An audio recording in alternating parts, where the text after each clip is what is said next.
সংসার সুখের হতে হলে একটা মেয়ের অনেক গুণাগুণ থাকা দরকার। হ্যাঁ, অনেক গুণাবলীর অধিকারী হতে হয় তাকে। তা নাহলে সংসারে সুখ শান্তি আসে না। তোমারে কে বলছে? আরে কি হইছে? আমার বন্ধু আছে না, হুম, আমার বন্ধু কি হয়েছে জানো? কি সংসারে হইছে? অশান্তি, সংসারে পরিমাণা নেই, বইয়ের সঙ্গে দাগুরার সম্পর্ক।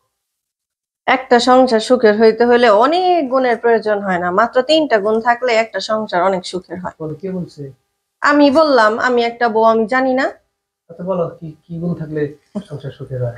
শুনবা, 1 নাম্বার গুণ হইল ধৈর্য, 2 নাম্বার গুণ হইল শ্রদ্ধা ভালোবাসা, 3 নাম্বার গুণ হইল সহনশীলতা, যত্ন, আদর। এগুলো থাকলে সংসার সুখের হবে। অবশ্যই, অবশ্যই।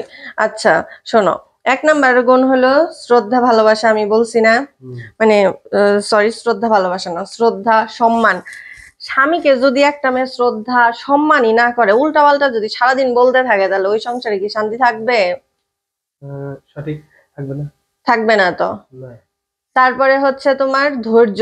একটা মেয়েকে শ্বশুর বাড়িতে গেলে ননদ ননা সবাইকে নিয়ে সংসার করে খাইতে হয়, শুধু কি স্বামী সংসার করে?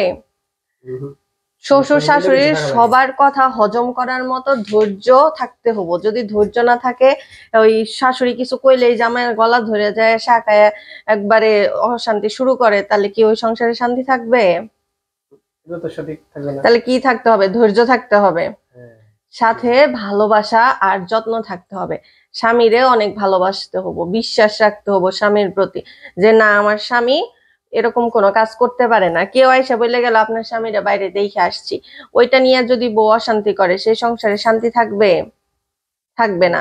শ্বশুর বাড়িতেও সবাইকে বিশ্বাস করতে হবে, শ্বশুর বাড়ির মানুষের তখন একা একাই বউরে ভালোবাসবো, যে আমাদের বউটা অনেক ভালো, কারণ আমাদের অনেক ভালোবাসে, যত্ন করে, শুধু আমার ছেলেরই দেখে না, শ্বশুর শাশুড়িরও যত্ন করে। এই জিনিসগুলা থাকতে, এই জিনিসগুলা যে মেয়ের মধ্যে থাকবো, ওই মেয়ে এমনি সংসারী হবো। 2-3টা গুণাগুণ থাকলেই মানুষ সংসার সুখী হয়ে যাবে। তুমি চিন্তা করো এখন 3টা গুণ থাকলে সংসার সুখী হবে কিনা। অবশ্যই তোমার বন্ধুর বউ আর বন্ধুর মধ্যে, ওই তোমার বন্ধুর বউ বন্ধুরে সম্মান করে না, সম্মান করে কথা বলতে হবো।